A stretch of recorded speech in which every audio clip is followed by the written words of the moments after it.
This is what I do to clean up hardware if I'm going to reuse it. This is really fine hardware. It's just, it's suspension, and I don't reuse suspension stuff.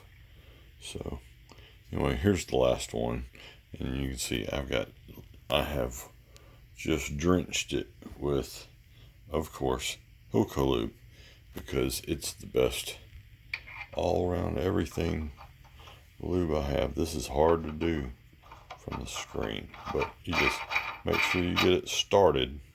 See how I was telling you, they just took the tops off, they machined it, they ran those things in a lathe or something, I don't know. Anyway, then you must use your handle. Put your handle on there.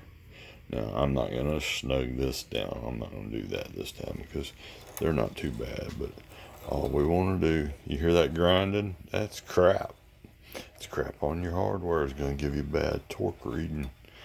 Chase the threads. If you reuse hardware, you chase the threads and you leave it damp with lubricant to make sure that it soaks into and compromises any kind of corrosion in the crevices. All right, now before it gets to the end, don't wobble it. Pull your wrench off. Reach down there and take it, and you just spin your die off real gentle, like, not cross thread, nothing.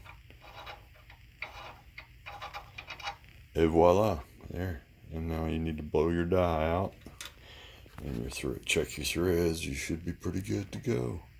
Those look pretty good, nice and wet.